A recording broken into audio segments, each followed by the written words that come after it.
What's going on, guys? Sam back again with another episode of the Scale Labs RC podcast. We have none other than Oakland, Arkansas's Chris Baumgartner. How are we doing, sir? Good, man. How are you? Thanks for having me.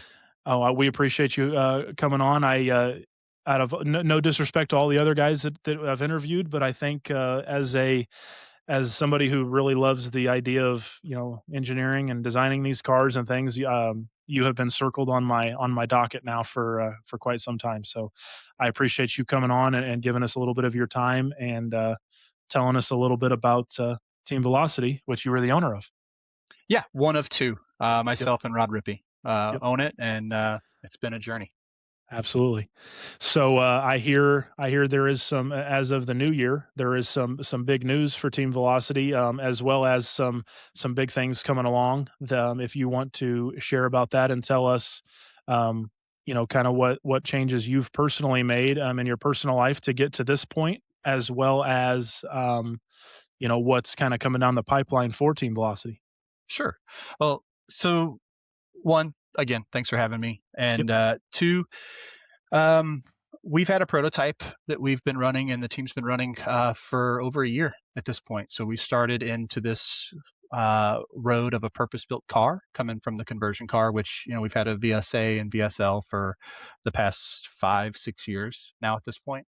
And we kind of felt like we had tapped the max that we could out of the conversion car and what we were doing, and decided we wanted to see what it would take to do the full purpose built car.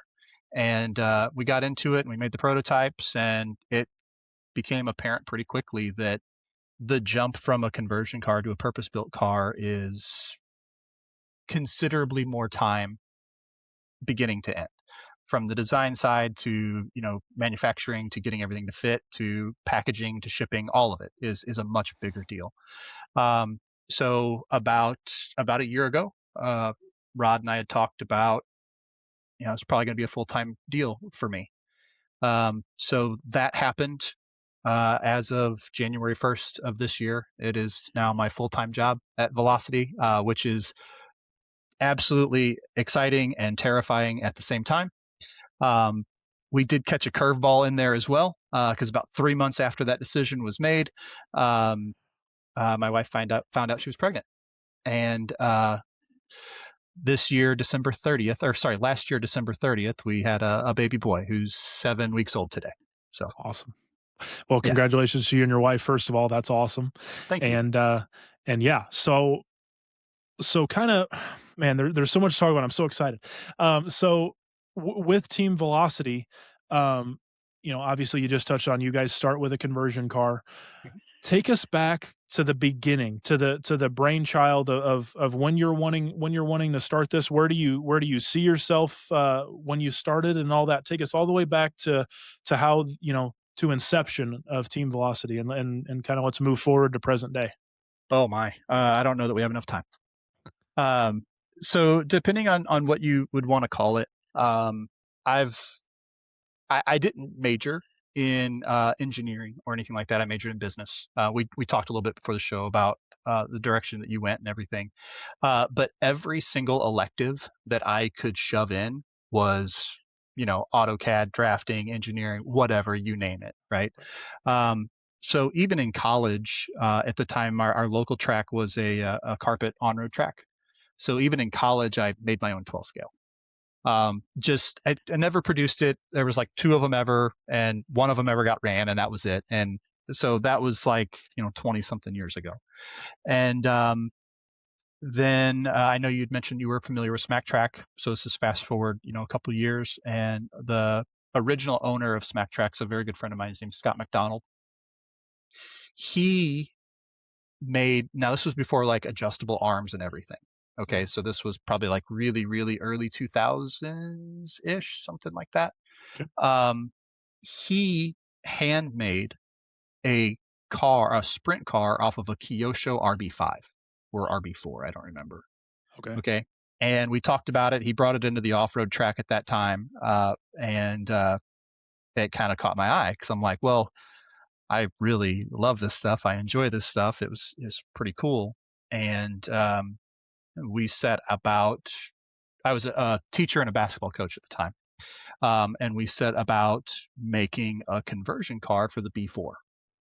And I don't think it was the very first time that someone had done that with the B4, but we were one of the first to do it, Sure. and and enjoyed the heck out of it. It was great. It was cool to do on the side, but I had a career, I had my whole thing, and it was just fun in the evenings and weekends and stuff. And a couple things kind of shifted there, and with my job and things like that, and it kind of fell by the wayside, and we you know sent it on its way. Um, kept racing off road during that time at Smack Track, and eventually it kind of came around to Rod Rippey and I bought Smack Track from Scott, and I think we ran it for 4 or 5 years. During that time, um, Techno released the ET410 Truggy, Okay. which was like all of a sudden it was like there's a new class, people love it, we're ready to go, let's do it. So we made a conversion for the Team Associated B64 to turn it into a Truggy. Okay. And that was kind of the first like dipping the toes back in of, okay, yeah, I'm very, very passionate about this. I really, really enjoy it. That led to, let's make a sprint car. There's 15 Team Associated conversions. There's maybe one at the time, two TLR conversions. So we started off with a TLR conversion. Was the VS22. That was kind of the first of like velocity oval, like again, at that point.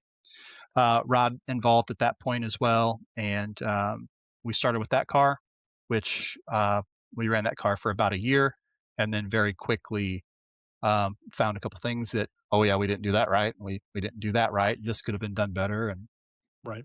then we moved into a conversion car for both the 22, like 3.0, 4.0, 5.0, and the Team Associated B6, which was the VSA and VSL for us. Um, and that took off. The car was really good. We took everything we learned from the VS22, applied it to those two cars, and the cars were really good. And that was kind of where it became a little bit more of a real thing. I mean, we were still doing it nights and weekends and stuff, but all of a sudden, we have team guys that aren't just like my buddy from the track is also running my car, right? Um, so we started to build a little bit of a team at that point, and we are very, very fortunate in the guys that we know. We know a lot of guys from off road, and just from doing RC for so long, you meet so many people and do so much, that we were able to pull together some really, really talented guys. Um, and the VSA is a great car. It still is a great car. On some surfaces and some grip levels, it has some limitations. And we had some guys that they're so good, that some of these guys you can give them a car that's a little bit off and it doesn't matter. They're really, really good. So I think it was, 3 years ago now. Um, Tyler Hooks won the Chili Bowl with the VSA, which was, we were literally at my bachelor party. I'm sitting in a go kart. That's how exciting my bachelor party was. It was wild, let me tell you. Um, Sitting in a go kart, waiting for the race to start, and Rod yelled at me that we just won the Chili Bowl, and put the visor down, and off I went. So it was um, it was really cool. That was one of those things. It's like, yeah, I know you had Tyler on here, and he's such a good dude. He's so good for the sport, and he's so talented, Yep. right? When you pull those things together, like he's really awesome, and I appreciate what he did with the car. So to get that win was pretty big. That was okay. We have a shot to be competitive with this. This is kind of cool. And then at that point, that was part of what kind of spurred on the, like, let's see about the full car. Sure. Let's see what we can do here. So we took prototypes. We got prototypes ready and out to some of the team, and it took us almost a year to get to that point. They got the prototypes like a couple weeks before the Chili Bowl, and Ross May TQ'd open sprint 2 years ago. He led every lap but one of them, and unfortunately for him, but fortunately for us, Austin Smith was also in the VS2 and he won. So, Yep. so they went 1-2 in open sprint, and that was the first year of Invite. And Tyler Hooks had a shot up until the last 2 rounds to win against Nathan Dean. We're maybe one diff bolt breaking away from winning the whole thing in late model. So the car had a lot of potential for just coming out pretty quick. And then there was still some things that were like it's not quite where we want it.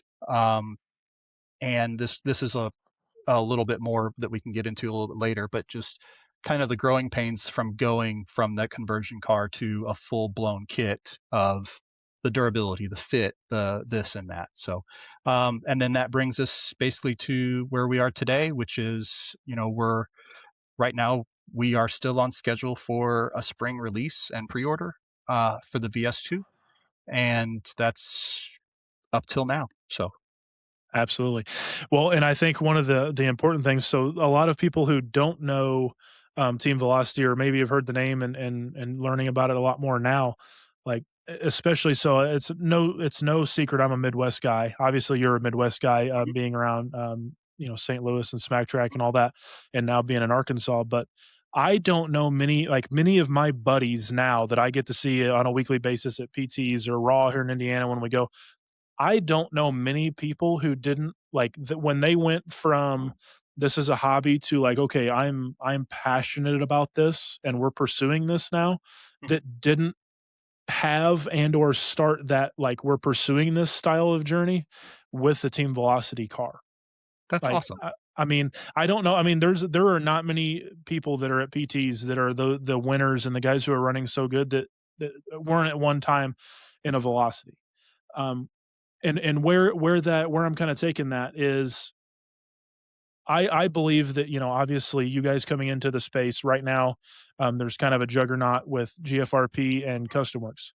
Yeah. Um, I love both of those, everybody about both of those, but I think it's very, very good and frankly very healthy for our sport or our hobby to competition drives innovation, competition drives everything. Um, so when you guys are a conversion company up until basically spring of this year, what emotions do you go through as the owner when you lose a Tyler Hooks or you lose somebody to a bigger brand? And Mhm. like, how do you, as a person, and as the owner of a business that you're clearly passionate about is now your full time gig, like, how do you juggle that and how do you handle that and then move on and move forward from it? That's a very good question. So there's two ways to go about it, and honestly, a lot of it depends on how everything happened with the exit of the driver, right? So, um, I'll talk about Tyler Hooks a little bit because he did it textbook right to me. I'll say it openly here. He's, if he ever left, he's welcome back. Okay. Um, so he came to me and he's like, "Hey, Dustin wants to talk to me after the race. This is what's going on." And he's just, okay, giving me a heads up. Okay, cool. Um, yeah, okay, we're going to talk this day. I think there's a possibility that, there might be an opportunity for me. Okay. Well, here's where we're at. Thank you for telling me, dude. I'd love to keep you, but if you have a chance to be in the industry in some capacity that he's also extremely passionate about, I am absolutely not going to stand in that way, right? He's going to go have fun. And, honestly, Tyler is one of those people that it's like, I want a velocity car to win, but if one's not going to win, I want it to be him. Right. Um, so that's a big thing. So that kind of removes a lot of the sting. Does it make me jealous or envious of where like Dustin is or where GFRP or our custom works are? Absolutely. I wish we had loose dirt sprint car, high grip rubber tire sprint car, late model, Midwest mod, midget, foam tire cars. I wish we had all of that done right now, but we don't. So, Right. um, from that perspective, it's if you're a driver and you have this opportunity, I can't fault them for doing Right. that, right? Um, on the flip side of that, though, too, is it doesn't it does hurt.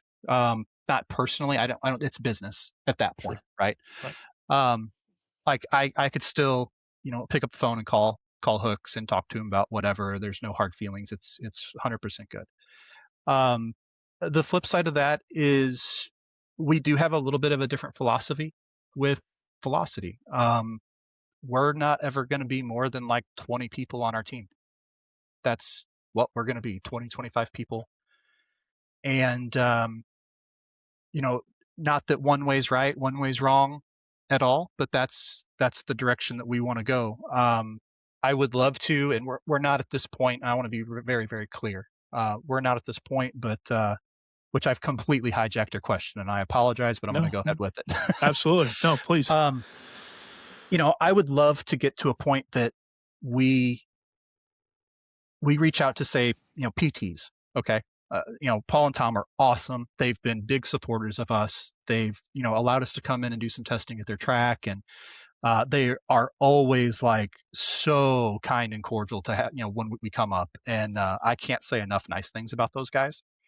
But, you know, I would love to, a couple of years from now, 2 years from now, reach out to them and be like, hey, listen, I know you've been carrying our stuff. I appreciate you carrying our stuff as a hobby shop. Do you have anybody there that you want to sponsor as PTs?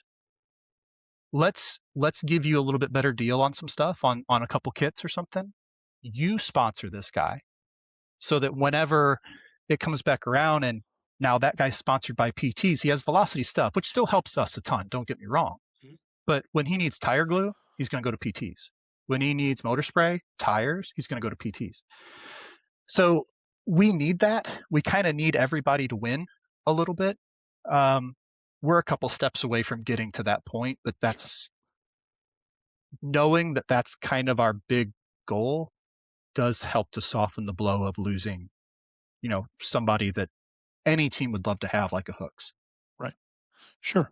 And I that is I love the innovation behind that, like, as far as the idea, like, that is so interesting to think about it, and, because as you well know, I mean, obviously, there's more than just PTs out there in the world that I'm sure, like, when you think of treks, I'm sure when you were telling me PTs, you weren't just thinking of just PTs, so Right. you could spread your stuff out, nationwide and be really, that is huge, and I think that's something that, number 1, gives maybe some of those guys something to strive for at their home track, and then also gives a little bit more, oomph, for lack of a better term, behind, what you guys are doing too.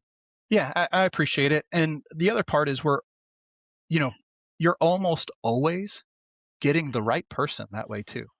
Right. You know, um, when I say the right person, and I'm going to pick somebody that has never ran for us, probably never will run for us. Okay, but I think of somebody like Wolfman. Right now, he's not a kid. Obviously, he's older than dirt. That dude is old, old. Like I would be afraid of him hearing this, but I guarantee he can't work a computer. Um, if you clip that one, that's fine. I don't care. I think I'm obligated to send it to him. Fair. But I would love to have that guy.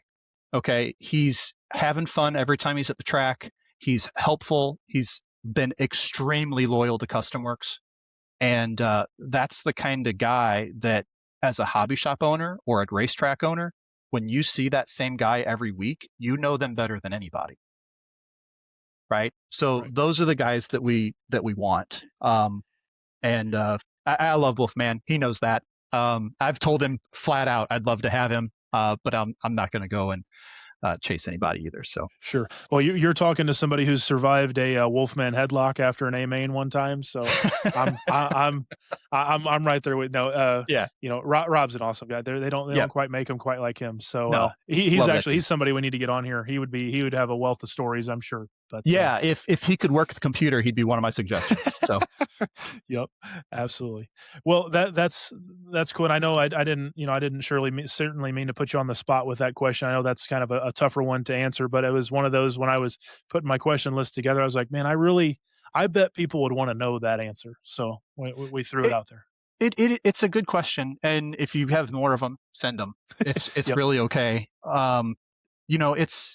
It is what it is. I mean, we were joking about it, and I love these guys. I talk to all of them when we're at the track, but like, the Howards ran our stuff for a while. yep, Uh, One of GFRP's employees used to run our stuff, which was Turbo Tyler. yep, And I love that kid. And now he's in the invite class and has a driller and everything. And he's done really good with the GFRP stuff. So, um, there's a lot of those guys. I think your guest last week used to run our stuff, Cole.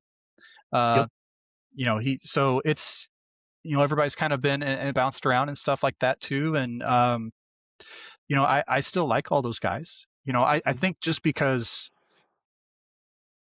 there's brand loyalty, right? There's like, I'm pulling for my stuff. And, you know, for me, this is something that I'm attempting to make my livelihood. So there's a balancing act to what I'm about to say for sure.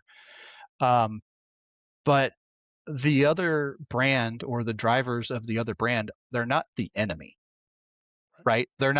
It's not like I dislike these guys because they don't run our stuff, or I dislike them because they left for a better deal, or any of those types of things, right?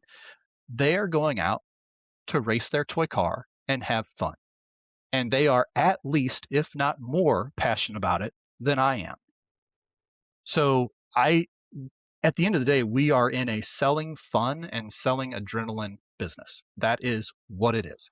yep, So if you're not having the most fun running our stuff, don't run it. That's it. yep, absolutely.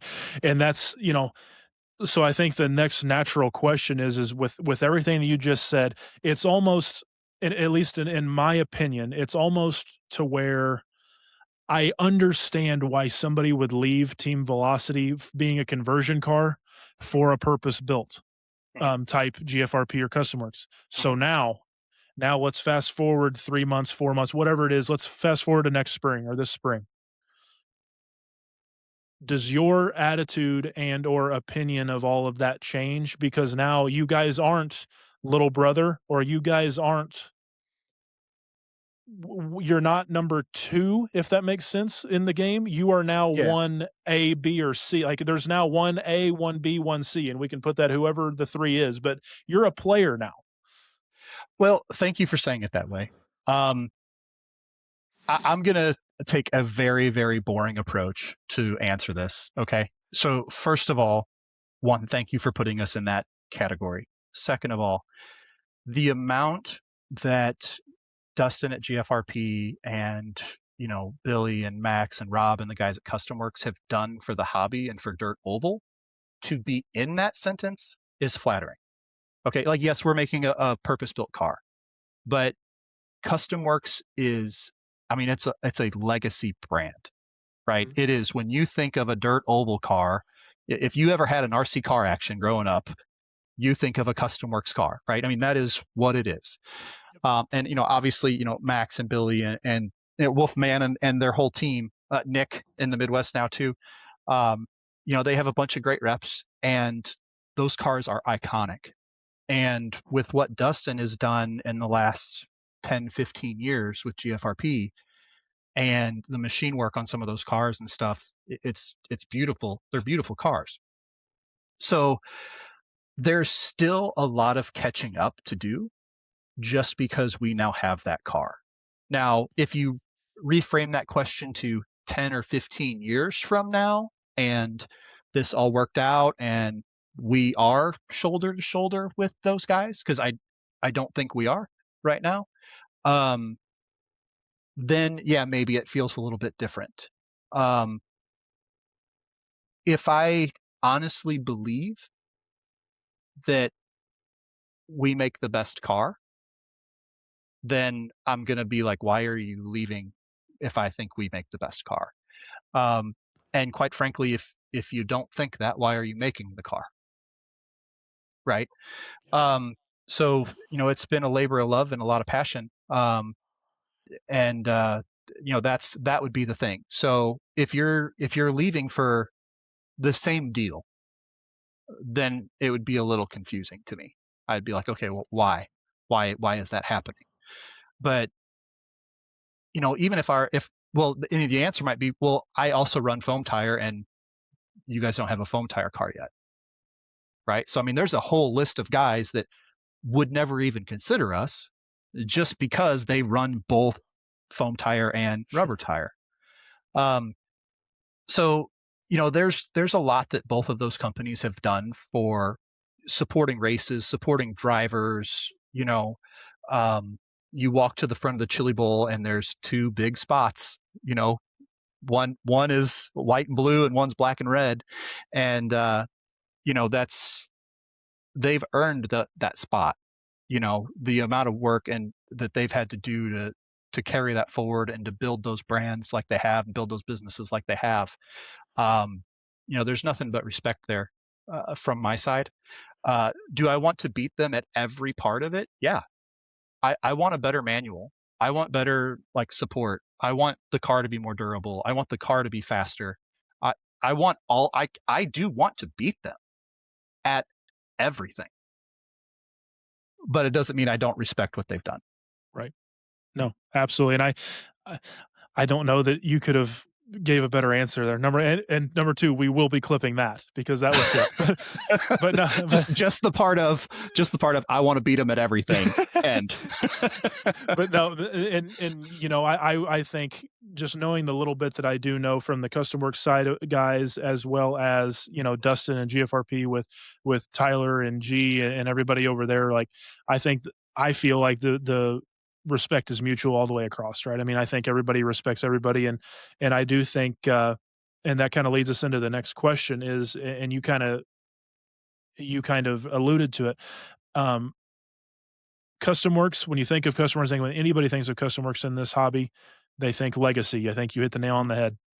Where GFRP gets not even remotely a bad rap, but almost a weird rap from what I feel like I see all the time, and being, kind of in and out of the hobby and back in now, obviously both feet first, is I still feel like GFRP at times is looked at as the new kid on the block.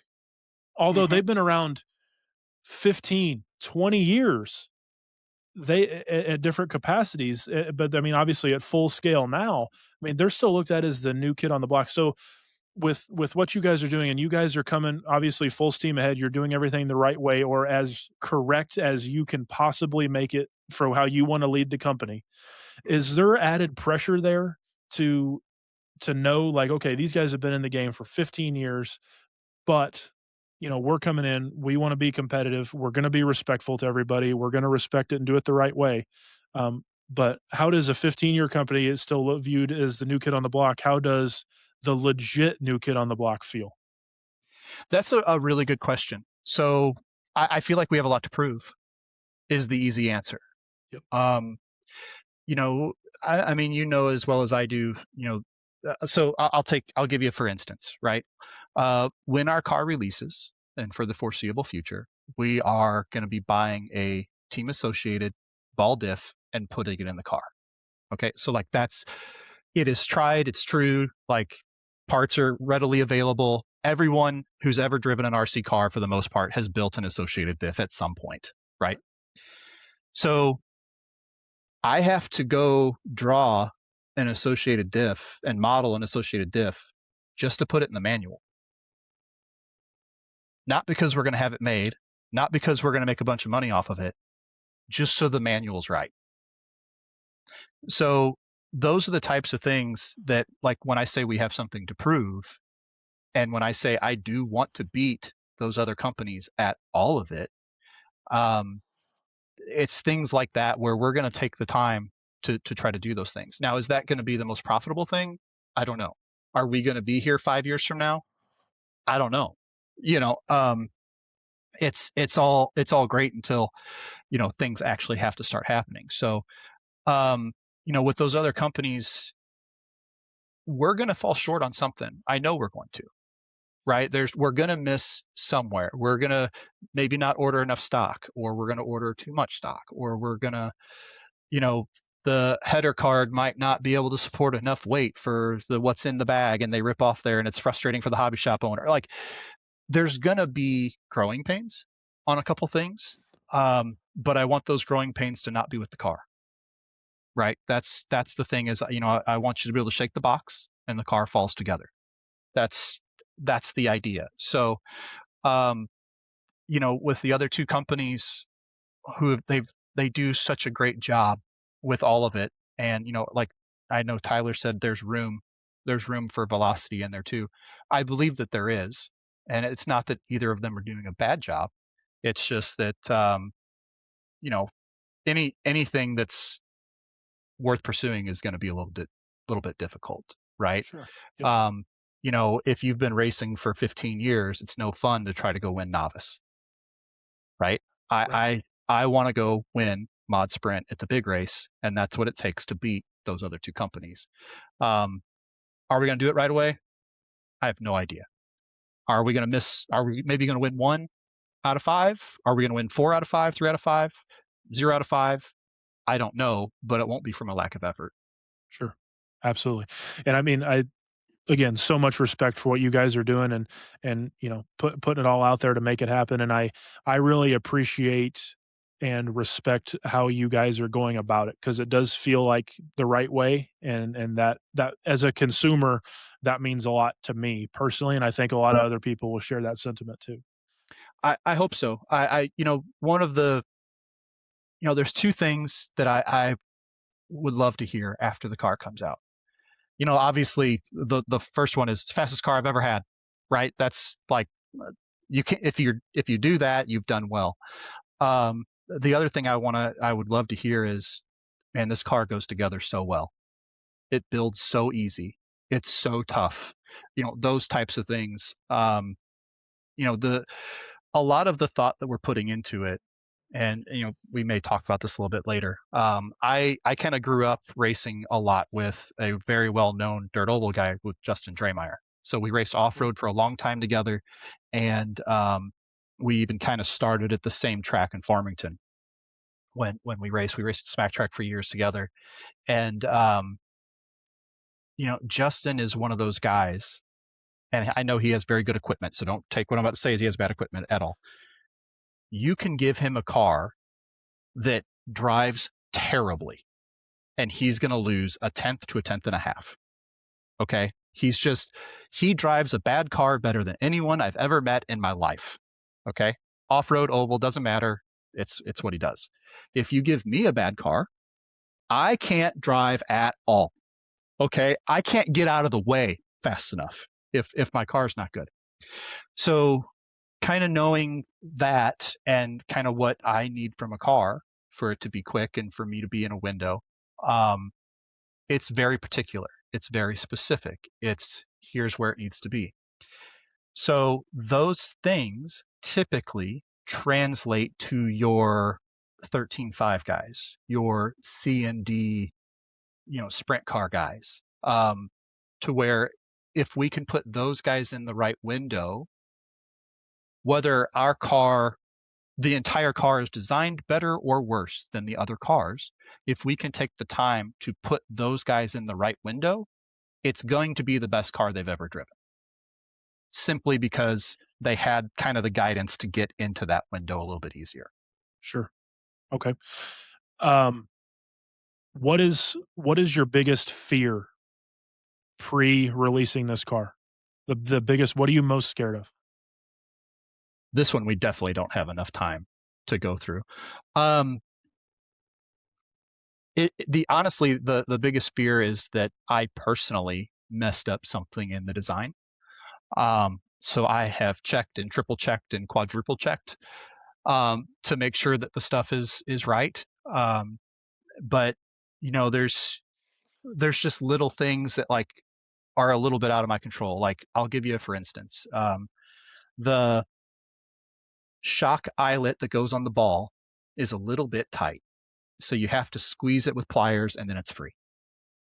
I don't like that. I wanted it to be perfect, but we have the full stock in already, and it's like, okay, it's not like it makes the car junk. It's just not perfect. Um, so those are the types of things that like when I'm striving for all those things, I don't want to miss something big while I'm staring at the details. Sure. So that would be my biggest concern, my biggest fear with it. Um, and then the second biggest fear is, I do honestly believe we're going to sell cars. Um, I'm in a little bit of a unique situation where, right now I kind of have limited help. Like, we were talking before the show, um, and I just want to be able to keep up with demand, and that would be a great problem to have. So it's probably not a fear, but Right. at the same time, I want to make sure people are getting what they want and stuff. So Sure. And so now, kind of get off of the soapy stuff and get back to the funnier thing that came up when Tyler Keel was on. Obviously, Tyler is a Velocity team mhm. driver, and he shared a story about how I believe it was him and Rippy actually took it. They made an entire day out of taking the new car and just hitting stuff Yeah, to check durability. yes. What what was that day like? What was the feedback like? What did it all I mean, did you feel like you learned a ton there? And then what was that the kinda idea like, and how did that kinda come about? Because it makes total sense, but it also seems like a crazy idea in the same breath. So part of with what we have and being so fortunate with the team that we have is we have a lot of really, really talented guys, right? The problem with that is they don't hit a lot of stuff. So it makes it a little bit more difficult to test durability. Um, so we initially started with the prototypes. They had machined Delrin arms on them, and the first edition was a little bit brittle. We broke some front arms, and okay, let's make an adjustment. We'll move to the next Delrin front arm. Okay, it's better, but it's still breaking a little bit. We're a little concerned, and as you well know, like as a machinist, um, or an engineer, machinist, you do machine work. Sorry, Yep, um, to say, let's say you wanted to bump out the material around the hinge pin compared to the rest of the arm, the amount of machine time that that arm is going to take versus just doing a flat arm all the way across is considerably different, right? So when we moved to the molded arm, we wanted to make sure that we weren't having those durability issues. And we have a carbon plate, like an arm stiffener plate for the thing, and a lot of the guys have wanted it. And I've told them, it's like, if you break an arm, as soon as we know about the durability of this arm, I'll send the plates out. I haven't sent any plates out yet. so nice, nice. um, so that part's nice. But so we did a lot there. Um, the arms are pretty neat. I will share a little bit about the arm. It's kind of cool. Sure. I'm actually very proud of the arm. So it's been very durable. It's been really cool. And we came up with a system to essentially incorporate a gull wing arm into a flat arm. So one of the issues that you have with a typical gull wing arm is they are specific from left to right. You can't swap them. Um, and with that, running oval, you're probably going to break a lot more of one arm than the other, right? So what we really didn't want people to have, 5 right arms and no left arms. That kind of feels bad a little bit. Right, right. So we developed a front arm that is flat that uses a carbon insert essentially to locate the shock. So one arm can be a gull wing arm, it can be a flat arm. We have a lot of flexibility in what we do with the shock, the way the arm's designed. Um, so there's a lot that we put into it, and I was very happy with the design, very happy with the handling. The last big question mark was the durability, and that's why those guys They went down to Tulsa. Rod went from St. Louis down to Tulsa, and Tyler Keel went from Oklahoma City over there, and that's what they did. They were like, okay, we're gonna go hit stuff, and we're gonna try to break an arm. Nice. So Keeping arms on the topic, and this is again one of those kind of hard hitting questions that I just kind of thought of maybe is bring it. the rear arms. Hmm. Are those custom works? Yes. And that is because I don't think a lot of people know, and correct me if I'm wrong, hopefully I'm not speaking out of turn when I say this, but that is because of a patent Yes. that Custom Works holds to Yes. where, nobody essentially has been able to find a better way to have a adjustable arm, or that patent has boxed it in to where nobody can even find the gray area. Um, I would love to hear your opinions and on that. And is it, do you feel like, hey, good on Custom Works, they went out and got that patent and we're boxed in, we're gonna run their stuff? Or is it like, damn it, I'm trying to find a way where this is mine, where I don't have to buy from Custom Works and I have my car. Um, and again, Custom Works is a great company. Nobody's dogging on them. It's more of the situation. I'm just very curious of how you feel about that and what your opinions are on it. If if I had the option to put my own rear arm on it, I would. I mean, that's the end of it. Essentially, Right. we are boxed into a length. We are boxed into a sweep. We are like, this is where everything has to be for this arm. Like, that is what we have to use. Um, with that said, hats off to Custom Works for doing it. They made something that legitimately changed the game of dirt oval racing and had the foresight to go patent it. I mean, you got to tip your hat at Right. that one. So yeah, our car does use Custom Works rear arms. Um, I did look at a long time, trying to find an alternative to it, and there are 15 different ways to do an adjustable rear arm. None of them are as intuitive and simple to understand as what Custom Works has built. So there may be people out there considerably smarter than me who are like, oh, you just do it like this and this is what it takes. But I wasn't smart enough to do it. So um, I believe that patent runs out in 3 years, 3 years and change. So I would imagine at that point you're probably going to see, GFRP and a couple different companies will make their own rear arms at that point, would be my guess. Sure, sure. Cool. Yeah, and like I said, it's, just one of those kinda in conversations like, well, I know they've got a patent on those, and I don't even know, maybe that's new information for a lot of our listeners too, but that is something that I think is super interesting and something that's unique about our side of the hobby maybe is, I don't think there's a lot of, patent infringement going on between, TLR and Associated and things like It's that, but it's funny you say that. I actually know of one case where that happened. really? Okay. Yeah, so I believe Durango had the rights to the adjustable stub axle, where it had multiple holes for pin location, so you could Okay. move Yep. CBA out and in. That was patented. Horizon bought Durango and Hobbyco, and AE had come out with a stub axle that had the holes in two different locations, and they had to change it. Interesting. Cool. Yep. Yeah, So I don't that's know if someone said, if there was, I doubt there was legal action. It was probably just like a, hey, sell those out and then do this. I'm right. speculating, but I know now it doesn't have holes in two locations in the AE stub axle. So Sure. Cool. Okay, so I want next kind of question on the list. Let's go back a little bit and let's go okay, back to let's have conversion car conversation. sure. Um, so what is the process like when you guys are coming out with this car and obviously you're getting a lot of traction, a lot of big names, a lot of guys are having it that's showing up, and Team Velocity is a big name in our side of the hobby now. What is that communication like via like an OEM? So with Team Associated, with TLR, are you guys in direct line with them, or are you just basically a purchaser of parts from them? And how does that kind of work? And is there any development conversation or anything like that? That's a good question. So, um, there are some things that I've helped with in the past, um, uh, on a couple projects here or there.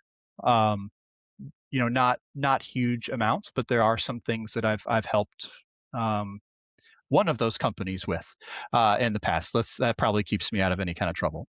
Um, and for the most part, we do just order direct. We don't get any kind of anything special on those pieces or anything like that. Um, so it's kind of like a mutually beneficial thing in some ways. So, like for instance, Tyler Keel. I know he really helped give a lot of input to the original builder's kit that came out from Team Associated. And that was the thing that really, really helped us a ton, right? So we were kind of the most popular conversion car at that time. And then that came out. So all of a sudden, you didn't have to buy a full B6 and then go buy rear shock shafts, or sorry, front shock shafts and front bodies to replace the rears. And, like it made the whole process quite a bit easier for Mhm. people, and the price point came down quite a bit. And I know Tyler Keel had a direct line in helping give feedback on what that product needed and what it didn't. So it was kind of nice to have one of our guys, even though it wasn't me directly, one of our guys kind of helping to shape something that fit for us as well. Sure. Cool. And then so basic, we're talking about Associated, we're talking about TLR. Mhm. Take your Team Velocity hat off for a second and just be the guy who created a conversion car company. Okay. Why not, like, why do we not see any, or many, I don't know of any, but there might be some out there. Why do we not see any, like, X-ray conversions? Or why do we never see any, um, Kyosho or Mugen, or is it because AE and TLR are so large that it's the parts are so much more readily available? Or is there other reasoning behind, because I think when any of us think of X-ray, any of us who have been outside of Oval a little bit, I mean, X-ray is, in my opinion, the gold standard for quality. Mhm. Why don't In your opinion, why don't we see an X-ray conversion car? So my honest opinion is you would if they had a builder's kit, Okay. but they don't. Um, I think that would go a long way on something like that. Um, when you talk about, I don't know what an X-ray two-wheeler costs now. I'm guessing it's probably in the $500 range, is my assumption. I don't know. Okay, well, you take that and couple that with a conversion car, and you are more expensive than a GFRP at that point, Yep. right? And then you probably still have to put you have to go get the rear arms, which are only made for a B6, right? So that's kind of another piece to it too. So you've got to get these. I think they're 30, 40, $45 rear arms, something like that, and then the conversion kit, and you've got to go buy shock bodies and shock shafts and all these things. It's not unrealistic to say it's a $750 car, Right. right? Yeah. That while the quality is awesome, right? All of those things are great. Um, you have to have someone who, one, wants to go make that car, make it readily available, and then, and I say this in the nicest possible way, but not really make any money off of it, because car kits are not the moneymaker. Selling the parts to those cars is the moneymaker. Not Right. no one, they don't know, it's not like gonna get rich doing it type thing, but all of those parts are made by X-Ray, not by the conversion car company. Yeah, you might sell a front tower here or there or something like that, but um, that is my number one. My number two reason is the average age of the guy that's running Oval is getting older, I think, not necessarily younger. And most of those have run off road at some point or time and have some kind of a loyalty tie to AETLR from early 2000s, late 90s, whatever that might be.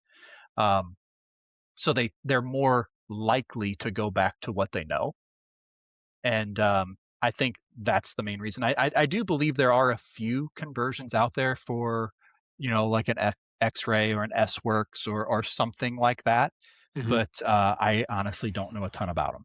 Sure, and that's yeah, same way. I wouldn't even I couldn't tell them I couldn't call their name out by any means right now, Yeah. but yeah, interesting, and it's funny you bring up the getting older on the demographic side. I know I can only speak from Scale App side, but, you know, I look at the I'm a data guy, I look at the analytics a ton, Mhm. on our Facebook and all our other social media platforms, and by, like, far and away, I would say triple our age group is 45 to 55 is the vast majority of the audience that we draw at Yeah. least. So yeah, That makes sense.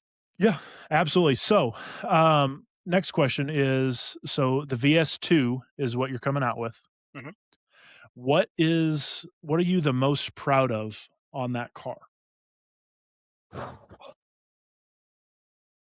A lot of it.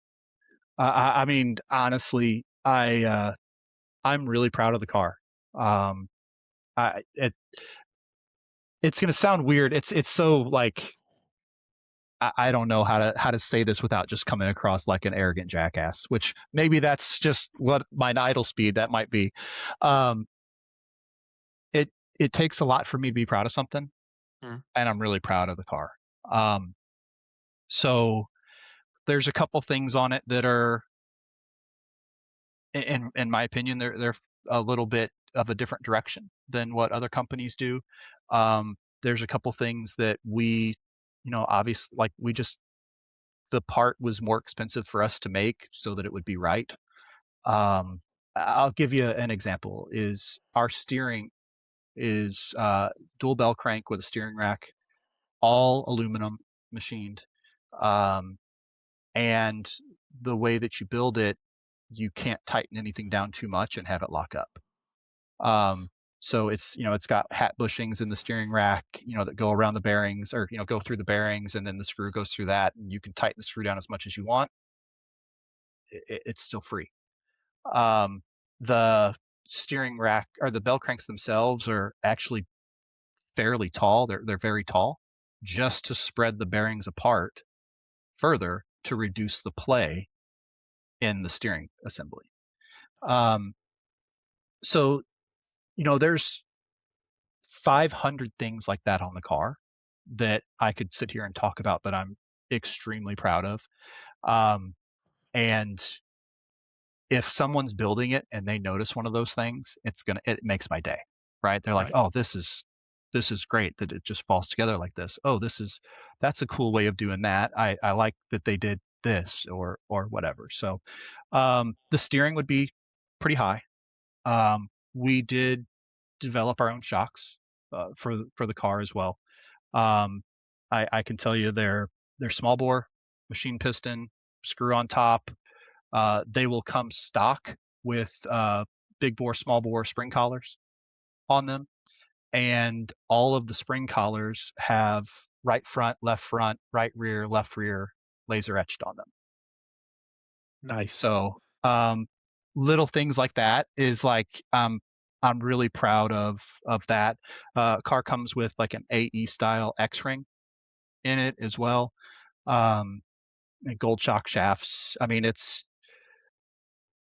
the thing the terminology that I've been using with the team is that we want the car to be competition ready. Okay, that's the idea. We want it Okay. to be competition ready. So, for instance, the um, having the ball stud on the right, the outer camber link ball stud, the one that goes over the caster block and spindle. Um, originally that was designed for wheels and bearings, or sorry, bearings and wheels, right? A straight axle goes through, and you put the pin all the way through. Yep. So as soon as we moved to a live axle, we lost quite a bit of durability out there. A lot of times when you see a car broke, it's either a front arm or it's that piece, pulled through the plastic, or the ball stud came out, or because it hit something and messed it up. So um, we made a specific length ball stud out there that has the spacers built into it. It doesn't have any threads where it goes through the hat bushing, and then it will thread into an aluminum spindle that'll be in the kit. Nice. So like those are the types of things that we are trying really really hard. to do. Um, you know, when you asked, sorry, I'm going to keep going. You talk about being proud of the car. The original aluminum spindle we made, the intention initially was to do an axle that you put a clamping hex on so you could change the front wheelbase easily. Well, when you do that, the it's located inside the bearings in between. So you'll have a smaller part of the shaft, then a larger that sits in between the bearings, and then it goes smaller again outside of that and goes out where you could put the hex on. So like this would be awesome. We could run a 4, 5, 6, 8, whatever, and that'd be a really easy way to change the width of the front of the car. Mm-hmm. That actually takes away too much thread engagement from the ball stud and the screw below it. And it was a lot easier to strip. Even the aluminum was easier to strip out. So we went back, we redid it, we tightened all that up to where we can't run that now, but if you run a straight axle, you're getting maximum thread engagement all the way down to right before it touches the axle. Nice. So those are like the little things that if I wasn't talking about it, you'd probably have to be an engineer or someone who machined stuff to be like, oh, that's cool. That Right. goes right to the edge of the threads. That was on purpose. Right. Um, so there's 500 little things like that that I'm really pumped about. Incredible. And so just to be perfectly clear too, when you just said aluminum bell cranks, aluminum rack, and all of that, that's standard? Standard in the car. That's huge. Yeah. That's huge. So we're like I said, is it the best business decision? Probably not. But we're we really, really want the car, and I know Tyler Keel talked about this a little bit, where not that there's not going to be hop-ups, not that there's not going to be, brass to put on the car, or, like I said, the carbon plate for the front of the, those types of things. Front droop screws is an option, right? Not that there's not going to be things to add on to the car or things to adjust or things to tweak. But, I want the car, like when you buy it, you take it to the racetrack. And if you built it like the instructions say, you followed all that stuff to a T, you talk to somebody that's close, you get your tires right, whatever, the car's going to be pretty good going around the track. That's the intent. Not, well, I had to put this and this and this on it, and now it's durable. We wanted all of that from the beginning to be right. So that's the goal, and it's a pretty lofty goal. I'll be the first one to admit it. It's a pretty lofty goal. But if we miss it by 5%, we're probably still okay. Sure. And then just gauging from everything I've heard from you, if you do miss it by 5%, you're gonna find that 5% pretty We're gonna quick and you'll we're make it gonna right. fix it. Yep. We're gonna try to That's fix it. awesome. Yep. That's So spectacular. So, everything that you just talked about, obviously, with what you're most proud of, what was the hardest thing? Because I mean, when you start really picking apart like a sprint car specifically, like one thing that hasn't even brought up at all is like, there's also a cage, there's wings, there's a body, there's all this other stuff that is incredibly difficult to manufacture and it to not only be right but look correct because a look matters just as much as performance when you talk about body and stuff. it But does. all the way back down to all aluminum parts in the kit and all that as well. What was the hardest part of creating a car from scratch? Oh, um, there's a couple things and there's some stuff to talk about here for sure. So believe it or not, one of the easiest things and one of the hardest things is that it's a blank slate. Okay, where do you start? What do you start with? It's not like I'm going to take a B6 front end. Okay, I know where everything is located on the B6 front end now, and I can plug that into the rest of my car, right?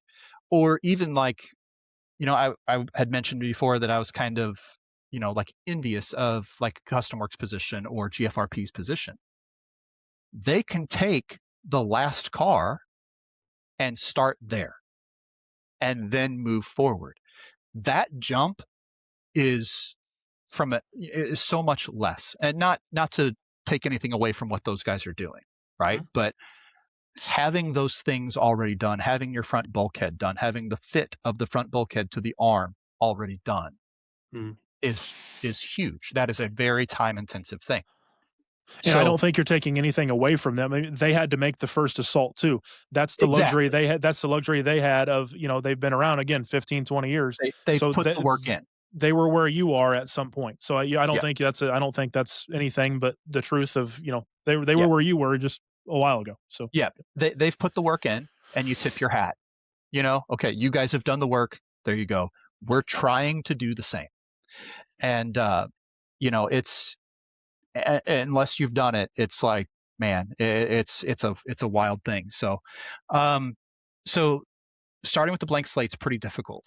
Of okay, what do I want? Because this can go 500 different directions. Everything on the car is a give and take. Okay, so I'll give you another for instance. We really believe in weight placement is very, very important in the car. Okay.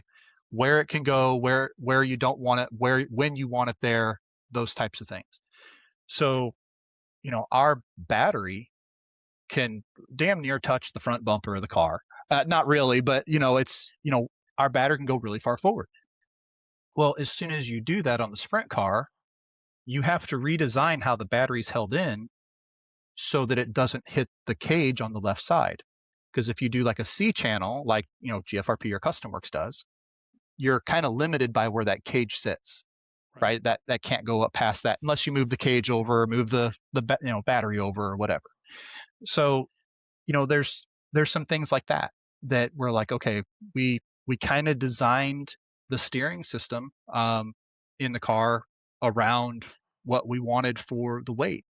Um, it's probably not given too much away to say that the bell cranks in our car sit between the front bulkheads and face backwards.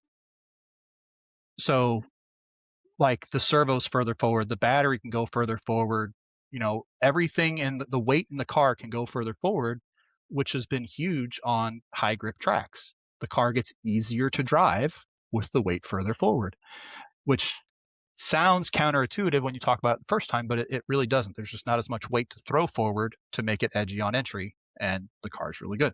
right. So there's a lot of things like that it's taking all of that and then molding it together. The single hardest thing that I would have to say that we did is the transmission, though. Um, Putting the transmission together with adjustable diff height.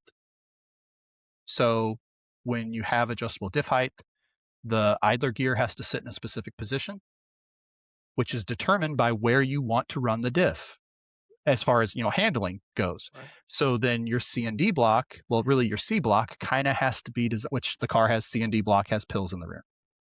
Okay. Spoiler alert. Um, um, so the C block has to be designed around the transmission case because the idler gear now sits at a specific position so you can have the range that you want for the diff height. And it just kind of like keeps spiraling down into these things.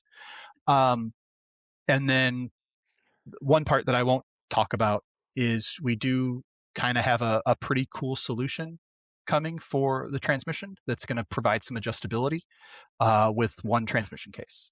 I'll say that. Nice. Okay. So Cool. So yeah, transmission is obviously is the hardest thing, and I can see that. I mean, there's a lot of moving parts that if they're not moving correctly, you've got big issues. So I understand that totally. yeah, absolutely. Especially when if you're running a mod sprint or a 13.5 sprint, 95% of the time you're not running drag brake in the car, right? Right. Sometimes in late model, a lot of guys will run some drag brake in late model, but in sprint, most of the time you're not running it. Well, if that transmission's not free, that is determining your drag brake. So like getting that kind of stuff right is really important. Or, if you're running 13.5 and the gear mesh is a little too tight, a little too wrong, well, your motor's going to run 15, 20 degrees hotter than somebody else's. So trying to get those things right I mean, it sounds crazy. And we talk about it internally that the old car, like, well, that's different than the old car. And that's two revisions ago on the old car. And that's just the VS2 that didn't come out. That's the old car. now, Right. and that we've been pushing to try to get it as far along as we can. So Sure. And then, so one of the things you just hit on was internally talking with all the guys. Um, More of a not a silly question, but an out there question. Like, how are you guys? You guys have a big team. I mean, there's a lot of people. There's a lot of people with their hands in this cookie jar to make this happen. And you, I mean, thank God for those guys, I'm sure is what you'll say, because how much help they've been, and I've been fortunate enough to meet some of them, and some of them are goofballs, as I'm sure you would admit. But like, are you guys using a platform like Discord, or are you guys all on Facebook Messenger, or got a big group text, or I think people would be interested to know just how does a team communicate that's developing a car from the ground up. so I don't know if you were tipped off to this one or not, because that's a good question. Um, first of all, almost the entire team has been like really, really influential. With the exception of like JB. JB's just kind of a pain in my ass and takes up my time. You know, he's gonna get in here and he's gonna, if he's ever on the cast, he's probably gonna talk about how, oh, I said it. Yeah, don't he's full of it. Don't listen to him. You don't listen to him. No, we love that kid. He's been great for us, and he looks at things a different way, which is really refreshing for us. It helps us quite a bit. Um, so it's funny you asked that. So for the longest time, we just did Facebook Messenger. That was kind of like one of the benefits of having a small team, right? I know you said we have a team, we're out there, but by comparison, we are pretty small, Sure, right? Than sure, than like a GFRP. Um, so you know they might have as many invite drivers as we have drivers, quite frankly. sure, Um, so we did Facebook Messenger for a long time, and then when we moved to the VS2 and we started developing that, we moved to Discord also. So Facebook is really for more like BSing, joking around, having fun. You know, the community and the vibe that we have in the team, I wouldn't trade it. Like I love the team we've got. They are awesome dudes. And just a ton of fun. Like I joke that JB is a pain in my ass, which he is. But he is. If you can't have fun at a racetrack with that kid, then you're probably the problem. right, You know, he's a blast. So um, we did move to Discord though, and that's kind of a two-stage thing. We're testing it with the team first, and what Discord also allows us to do is set up channels. As I'm sure you know. Um, and the thought is we're doing a dry run with the team, and then we may actually open it up to the public, to where you can go in there, you can ask a question. We actually have, like right now, we have a voice chat set up. So like, maybe somebody's on, maybe they're not, I don't know, but you're at the track and you're struggling and it's pretty rough, and you pop in and you're like, hey, is anybody on right now from the team? Yeah, I'm here. Hop in the voice channel and talk to us. What do you need? What can we help with? You know, I don't know that we're going to get to that point. We got to kind of run through it with the team and stuff first, but just being able to segment things out within Discord instead of just like a Facebook Messenger has been a massive help. nice. And I'll hot drop it here. Scale Labs is working on something very similar to that, but that has there's a I'm building it out, and it's just me in there right now building it. But once I want to do a soft launch with people, and we're actually thinking about kind of pursuing that through like a Patreon and things like that, just so that Scale Labs can maybe generate a little bit of money, so that I can go out and get a Custom Works kit or a Team Velocity kit, and be able to show and talk more freely on things. I think that would be really cool. But I find it super interesting because, exactly to your point, you can do so many different channels and work on so many different things, that it is a very useful tool, and it's something that I love that. I love what you just said. I think that's going to be really big for the help of everybody, and honestly, like, that is just a big of a selling point, I feel like, is, as all of the amazing things that are going to be on your car, the getting Yes. help and going through all that. I think that's such a huge deal. Yeah, I mean, you know, this part might be a little long-winded, but not near as long-winded as TK. Good Lord. That guy can talk forever. Clip that one. Yep. um, but I'm not saying anything about off road, dude. That poor guy has caught so much flack off of his comments about off road. Oh man, I'm not saying a word. I can't complain. We're getting great numbers. It drove Oh no, man! it It's drove people over to the page real well. So yeah. There you I can't go. complain. That's fair. That's fair. Yep. Um, so one of the things that geez, I totally lost my train of thought picking on TK. Um, please remind me Just what we were talking. Discord and adding value back to. Adding value back. Yeah. So Yep. I've been really, really fortunate. And when I say really fortunate, in my time racing, that there has been so many people along the way to help me. Um, and I've already told you, if my car is not very good, I'm terrible. Okay. Like I'm junk. It's embarrassing and I can't even get out of the way.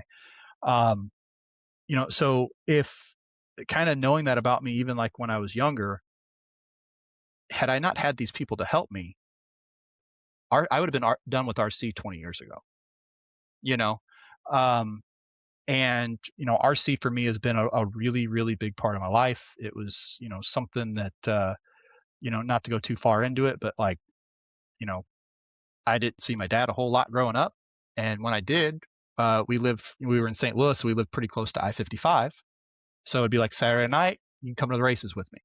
Like, okay, so that's what I love. Like I couldn't wait for summer to go to the races. And um, one night we were driving back and we saw like a little track lit up and we were like, let's go check it out. And it was an RC car track, of course, right? A dirt oval, outdoor dirt oval Nice.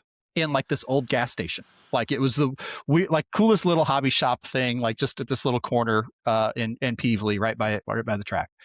Um, and and instead of it being a couple weeks until I hung out with him again, I got to see him next weekend, and we had cars.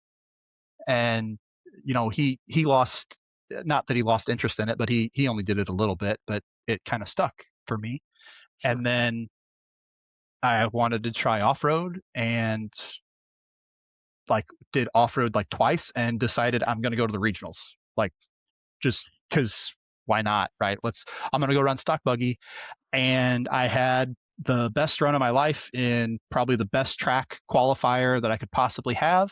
And I qualified 10th for the A main and stock buggy and proceeded to get lapped in every main. Okay. I mean, I just got crushed. I'm, 13, 14. The regionals were in Farmington, hobby shop owner. I'd talked to him a couple times, notices it. And he's like, hey, I'd like to, I want to sponsor you. I want you to come race more. Look like you had fun. You come down and race more. The other sponsored driver, he had one other guy, and it was Rod Rippey. Ah, okay. So from there, Rod kind of like took me under his wing, showed me how to do things. And this is how you build a car. This is how you do your wiring. Like the first time he took the body off my car, he put the body straight back on it. And he's like, I'm afraid something's going to bite me in that bird's nest that you have in there. Um, so it's kind of been, Rod's roughly 10 years older than me. And so that was a weird gap, like 14 to 24. And the older I got, the closer we got. He's really kind of shown me along the way. And then um, if you don't have somebody like that in your corner, it dirt oval, like especially coming from off road, there's this like it's just driving in a circle. It's not that hard, right? I'm sure you've heard people say that. People Oh say that yeah. wherever, right? It's Yep. not that hard. It's easy to do. Oh, we could do that. No big deal. If you're starting out in dirt oval and you don't know what to do with the rear toe on your car, you're not going to come back probably if you don't have someone to at least put you in a window. Or if the wings 2 holes too far back or too far forward, right? So there's if we really want people to enjoy this, if we're going to sell that fun, if we're going to sell that like adrenaline, we have to do those things with Discord. We have to do it with Facebook. We have to do, you know, Facebook Lives or whatever it is and answer questions. Go on podcasts like we're doing right now.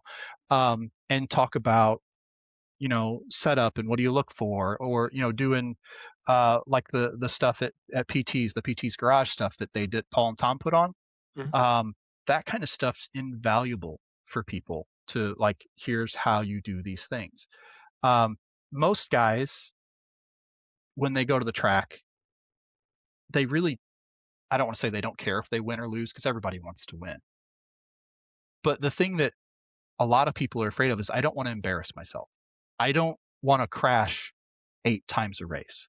I don't want to take out the leader on accident, right? Those things are nerve wracking for that newer guy. Um, and if you can give those guys a car that's a little bit more in a window, if you can give them a little more help to get set up, you're going to have somebody that's way, way more likely to stick with it. So, Yeah, for sure. And so, okay, we just talked a lot about off road. I'd be remiss to not let's talk about Smack Track a little bit and you and Rod's involvement in purchasing the track and yeah. kind of what and about all that. You know, tell us about it, the decision to purchase and what and kind of take us through the whole Oh, process, the whole journey. worst decision I ever made. No, I'm kidding. In a lot of ways, man, it was. There's first week of February every year that goes by right now, and I'm not on a tractor with a shovel, or with a shovel in my hand. I'm thrilled because we had the J Concepts Winter Indoor Nationals every year there. Yep. And that was always Hell Week because it was like you got to do it all right. But um, so Scott McDonald, who I mentioned earlier, who made that conversion car, he started Smack Track, and Scott is made out of something different than I am. I don't know what it is, right? You think he's a human, it's carbon, it's whatever. No, he's one of the hardest working people I've ever met in my life. And the tracks that he built were awesome. I mean, they were with the dirt and they were just butter smooth. And he really gave us an amazing place to race. Um, and eventually it kind of got to a point where he was like, okay, this is enough. I'm ready. And we didn't want it to close, so we stepped in and we bought it. Rod and I did together. And I think the two of us together probably still didn't work as hard as Scott. So, um, but we stepped into that, and immediately the tracks were not as good. They were not as smooth, right? There was a learning curve and things like that. But I think by the end, I don't think we ever did get quite as good as Scott was, but it was passable. We got it to a decent point. The thing that I think I'm my fondest thing that I remember from Smack Track is we had made a decision, and I think I told you, and maybe it was before we started, that I used to teach and coach. I was a head varsity basketball coach, and very big on culture, very big on community, very big on how we interact with each other. And those things kind of hold true to a business too, right? Um, and much like coaching, much like any kind of competition, athletics, sports, whatever, the person you are off the court is not always the same person you are on the court, right? Like if I promise, and I'm sure there are several people who know me only from the driver's stand, and that guy's a jackass. I mean, I'm extremely competitive, and I'm not making an excuse for it, but I want to win. Like when I'm up there, I want to win. And if you only know somebody from the driver's stand and that's it, odds are you're not going to like them, right? That's the truth. The odds are you're not going to like them. So what we did, which was not really liked by our locals when we did it initially, is everybody had their own like pit setups at Smack Track. They had their own like folding tables, and then they would bring in like tables and put them on top of that for a shelf. And it was like they had their lights hanging from them, and everything was like, but it was kind of haphazardly put in there. So we made everybody remove all of it, and we built tables in the main room because Smack Track had two rooms. It had the track room with Yep. pits, and then it had another room which was almost the same size behind it for like overflow big events and stuff. We closed down the back room until the front room was full. We built tables to cram everybody in. We still, it wasn't to save money or anything. It was to build the culture and build the community. Because when you're sitting within earshot of somebody and you hear them joking around or they include you in the joke, we're building a community now. Right. And the vibe that we had at Smack Track was awesome. Um, when you look at like Trackside up in Milwaukee, who they do like the duels, but they also have the off-road Mhm. track. Their guys love their track. I mean, they love it. And they all root for the guys from their track. So the culture that Jamie and the guys have built up there, there's something to that than what they've done. So I know not every track has the opportunity like PT's has like upstairs, which the view, I think I heard you mention the view from up there is amazing, right? Yep. And they have a couple different rooms, and PT's is one of the best facilities on the planet. Like I love that place to death. And, you know, they keep improving it. They keep making it better.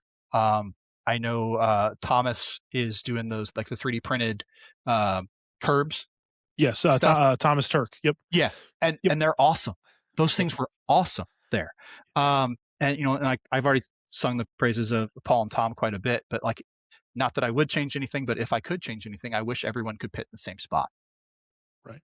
because it means so much. So like in Central Illinois, Indiana, you guys have 15 of the nicest tracks in the entire country to pick from, right? You guys are extremely spoiled for very, very high quality tracks.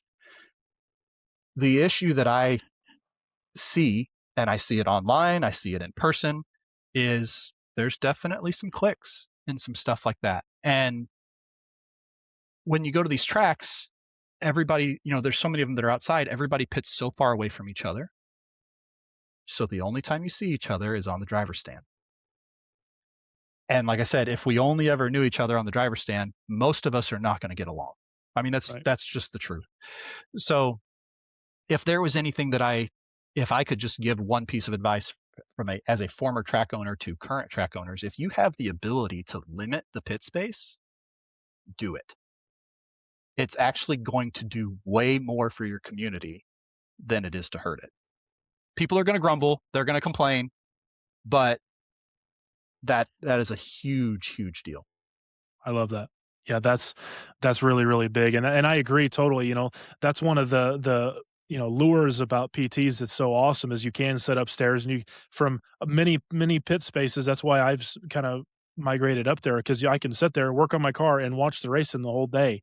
Like, it's just it's a vibe, if you will, Yes. Oh, it's great. but I agree there is some if you segregation, if you will, to where Yeah. everybody's kinda and it is, you know, the downstairs outside of the room guys, and there's the downstairs inside guys, and then up top in turn 2 and 3, the 1 and 2 are up top guys, and then there's the 3 and 4 upstairs guys, and then there's the guys who pit in the hallway, and like so Right. Yeah. it's And interesting.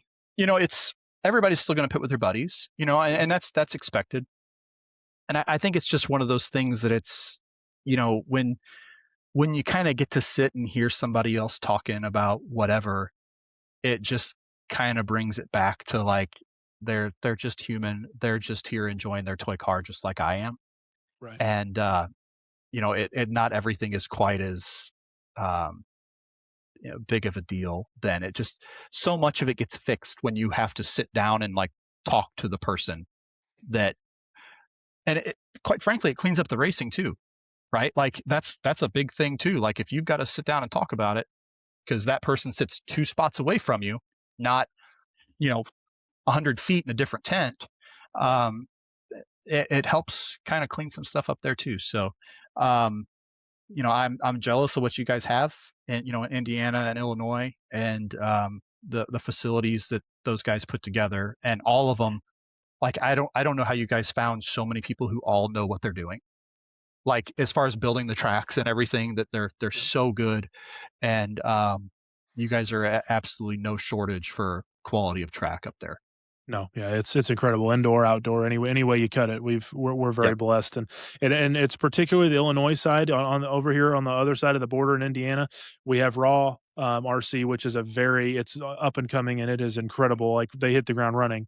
And then I don't know if you know yet, but we're building a track here. I had heard something about it, but I didn't know Yep. details. So definitely gonna lean on a lot of those guys who did help build PTs and help build Raw and all that, and try to build the best possible facility we can here. And then we kind of have, as speaking on indoor, we have, like, in my opinion, one of the nicest tracks in the country for indoor off road, as well as their oval is awesome. But Hoosier Hobbyplex is Mhm. like the I don't know how. I've never been to like OCRC or anything out west. Yeah. I don't know how you could make it much cooler. The vibe, everything about how Hoosier Hobbyplex is, it is the coolest place on earth. Like Yeah. I wish I want to move to Louisville, that area, or New Mhm. Albany, Indiana. You can see downtown Louisville from the racetrack basically, but Okay. I want to move down there just for that track. That's how cool it is.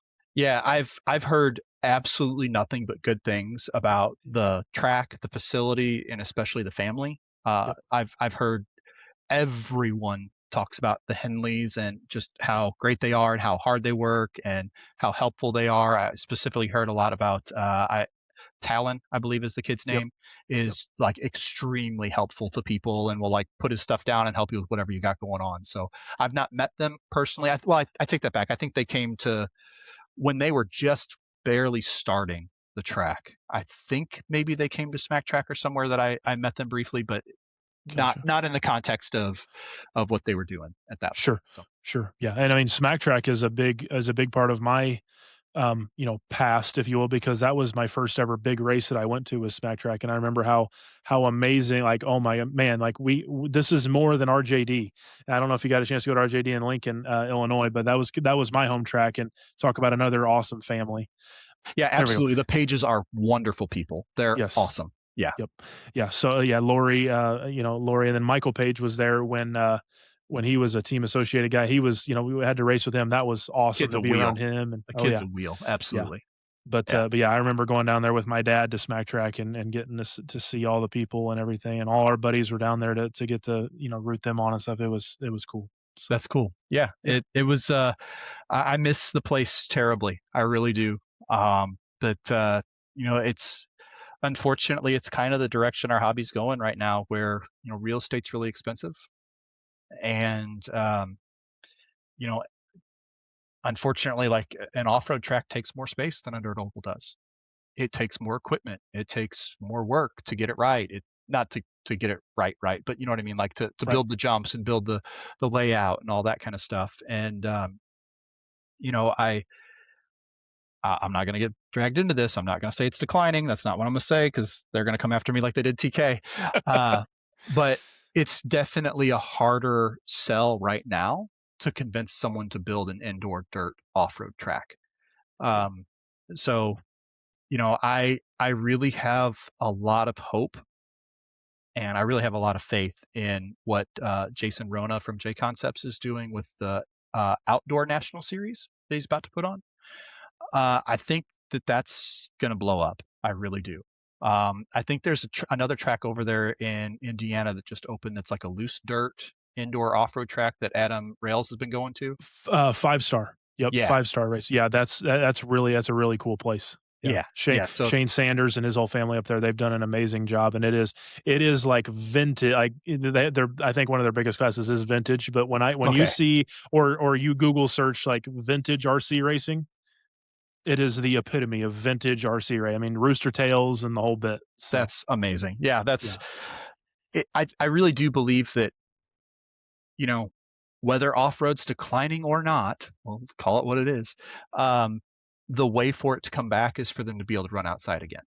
yep, And right now, I don't think it's too much of a hot take to say that, if you have the latest TLR two wheeler or, the latest B7, if you're an average driver, it's not going to be a ton of fun to drive on a loose dirt track.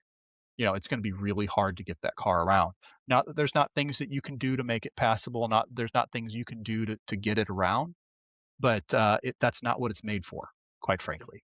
Right. Um, and if those tracks start popping back up and the manufacturers start kind of pulling something back that direction a little bit, I think off road really has a chance to blow up again. Nice. Perfect. All right, Chris. So I've got two hot take questions for you, and then we'll get into our standard kind of 3, 4 questions to get you to the end, and then we'll get you out of here, man.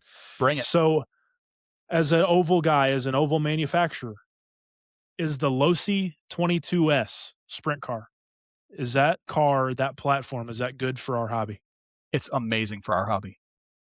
It's absolutely great for our hobby. Um, you take the car out of the box and you run it, and it's pretty close. Um, I'm kind of fortunate to know personally some of the guys that were involved with that car, and Frank Root from TLR, and I believe Brad Brucker from BB Mods both had a hand in it, and I think they knocked it out of the park. Um, especially with it kind of being its own class and everything, and it's kind of built to scale. Like the cage is more of a scale cage as opposed to like a DODC cage, if that makes Right. sense. Mhm. Um, but those guys, I mean, they knocked it out of the park. If you own a dirt oval track, you should be pushing that class. Like that is 100. It is, yes, the whole everything that Traxxas has done has been amazing. I'm not taking anything away from Traxxas. Those are typically more short course based, late models, Midwest mods, SC, SB mods or whatever. Um, but this is kind of the first time that, one of the larger companies like a TLR, like a Team Associated has made like a buggy based class car. Right. Yeah. So I think I think it's absolutely been wonderful for the hobby. Awesome. Fantastic. And I agree wholeheartedly. I think it frankly it gets a bad rap from the seasoned people in the hobby, or the guy, the guys that aren't new into the hobby. I mean, I had one, and that's what got me back into the hobby. And Okay. and I can't sing enough praises about the car. It was awesome. I enjoyed the hell out of it. Absolutely. I mean, it's durable. It drives well out of the box. It doesn't take a ton of maintenance. It's got a gear diff in it, so it doesn't need a ton. And, it's, yeah, I mean, having people that are, a seasoned racer kind of dismiss it sucks. Yeah, it's not for them. I understand that. I get it. Yep. But more people at a racetrack is never a bad thing, ever, Yep. right? If you want your racetrack to stay there, get as many people to it as you possibly can. Absolutely. That's it. I'm with you. Yep. All right. The last hot take is going to be the very last question before we get you out of here, and Okay. it'll make sense why when we do it. Okay. So Okay. let's. So I ask the same. It was 3 questions. Now it's 4. I ask the same Okay. 4 questions to every guest. Okay. Question number 1. Doing a little research, and frankly asking you because I couldn't even find it while doing research. You have number 27 on all of your cars. I do. Why number 27? It's so I played basketball growing up, and in basketball, I was pretty much always number 30. That was my number. It was just 30, 30. Um, almost the whole time growing up. I know, like you and Keel talked about, like which numbers you could get.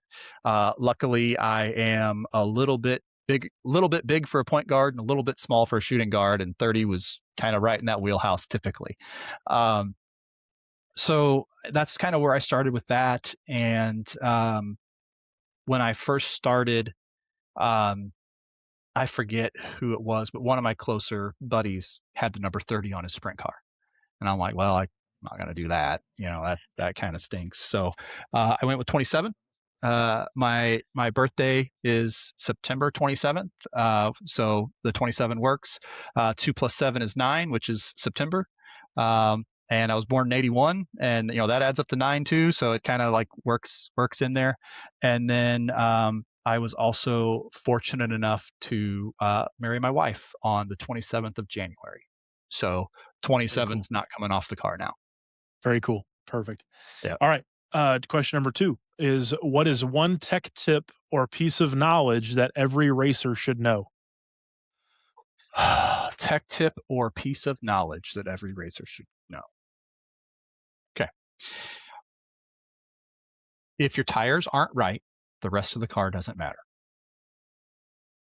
As a person who is extremely passionate about getting every last detail right on a car, to say that it is not the most important thing pains me like you would not believe. Okay. Um, Tires are the most important thing. That is it. So talk to your local guys, talk to your local fast guys. And when I say tire, I mean the tire. If it's a control tire, even better, right? Like that's great. I got to do some running on the quasi tires at PTs when we went up to test, and honestly, I was really impressed. Like they were, um, they were good, and they wore pretty well, and all that. So, um, but with that said, so let's just take that tire as the example. If you're going to go to PTs, and I'm using PTs as an example just because that's the last place I went. You're going to go to PTs and they have a control tire and it's the quasi tire.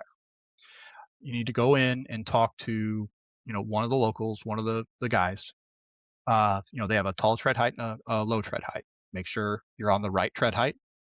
And then, okay, what do I need to do to make sure they're right? Now, if it's just glue them and run them,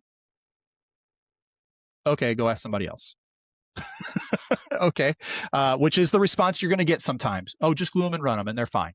And a lot of times they are pretty good like that, but they get better. Like if you take the dust ring off the right front corner, or once they've had, maybe you don't have to do anything, but they need really like 5 battery packs through them before they're right, or there's some details in there that are missing sometimes. And if you can get someone to kind of tell you like, okay, make sure that you have these foams. If it's maybe not the quasi foams, but like a J-Con foam, maybe it needs to be V-cut, maybe it needs to be broken in, um, those types of things. And then ask them like, hey, once I get this tire ready, can I bring it back to you to look at? And ask them to help with that tire in the hand, and they can be like, okay, yeah, your foam's still a little too stiff, or the foam's this, or okay, take a little bit more off of this piece here, or something like that, because there's no replacement for tires. There just isn't. Okay. So Awesome. What is one RC race that every racer should go to? everyone so far has said Chili Bowl, so I'm not going to say it. Okay, Perfect. I'm not going to say the Chili Bowl. Um, I'm going to say, gosh, I feel like I'm just pumping King of Wings here a ton. Uh, I'm going to say King of Wings at PTs is very, very high up on the list. They do like a really kind of cool production there with driver intros and stuff that's pretty awesome. Um, the other one would be um, out at Kyle Layton's track, Auburn RC. They have a J Concepts race out there, and that track is immaculate, super high grip, and really big. And they've got some really, really quick guys out on the West Coast.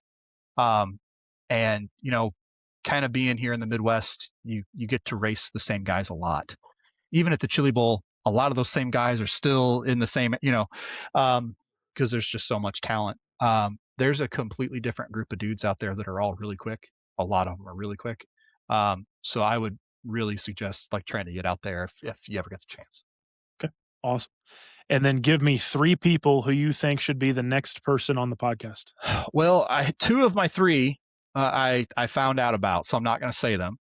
But I'll say Kyle Layton, who I just mentioned. Okay. He's a Team Velocity driver. He's a Team Associated driver, Team Powers, owns Auburn RC, which has, like I just mentioned, that high grip oval track, but also they just put in a loose dirt 10 scale off road track, and they're opening a hobby shop. So Nice. the perspective that he could give from like the travel driver, off road, oval, track owner, I think he'd be great to have on. Another one that I think would be really awesome is Justin Dremeyer. Okay. Justin is also starting an outdoor track in Farmington, Missouri, this Okay. summer. Lead Belt RC Speedway, I think. Cool. Um, and Justin's a really good dude. He's been a long time GFRP guy, multiple driller winner, um, and I think he'd be a really really good guy to have on the cast. And the third one, oh man, I'm trying to think somebody that would be a lot of fun because I kind of gave you like the track owner side and all Right. that. Ryan Thiedens. How about Ryan Thiedens? Love it. Pull him on because he's another one of those guys that if you're not having fun around him, you're probably the problem. So Right. yeah, Yeah, he's going to be a very influential help on getting our track started. So Ryan and is I he? talk all the time. Yeah, Ryan and I are pretty tight. I love Oh, seeing so you Ryan. don't want So to talk to him more? That I also understand. So no, you could yep, you could share that with him as well if you want. perfect, perfect. All Um, right, man. yeah, Last one, and we're gonna get you out of here. I can't tell you how much I appreciate your time, and everybody not else at all. who's listening. I know appreciate your time and all of your insight too. Sales pitch. Why should somebody who is maybe in a street stock right now, or looking to, even in a looking to move up to a 13.5 or a mod, or somebody who already is in a mod car and has one of the other brands and is looking for a change, why should somebody pick Team Velocity? Really, right at the end, huh? Thanks, man. I appreciate that one. I'm not a sales guy. I'm not at all a sales guy. That is not me. But what I can say is we're really hungry. We're passionate about the car, and we we really want the car to succeed. And the way that happens is by people succeeding with the car. And that is probably the most canned answer that I can give you. If that one doesn't work for you, um, our goal is to have the most durable car. We want the car that's the most forgiving for mistakes. We want the car that's the most forgiving in the build process. We want the car that out of the box it's the easiest one to drive. Um, that's our goal. If we hit it, we'll find out, But our goal is that we are aimed at people like that. That is a big part of who we are targeting with the release of this car. Perfect. And it's one click. One Yep. click, you got everything you need. Beautiful. So Chris, thank you so much, man. I appreciate you. We appreciate you, and cannot tell you thank you enough for your time. And you've been the man. absolutely, man. Thank you so much for having me. I do have one last thing, and sorry, Yes. I don't want to take any more of your time No. either. No. No. No. But Absolutely. I do have one more thing. I know that you and Tyler Keel talked a lot about athletics, playing college sports and things like that. And I know Tyler mentioned he's super competitive and that he does a lot of CrossFit and stuff, which is really, really awesome because the amount of carrying that guy does for JB and Call of Duty is unreal. All right. I'm good now. Thank you. This has been the Scale Labs podcast. Chris Baumgartner, thank you so much. Team Velocity, we appreciate you, man. And we will see you guys in the next one. Thank you, everybody. Thanks, Sam.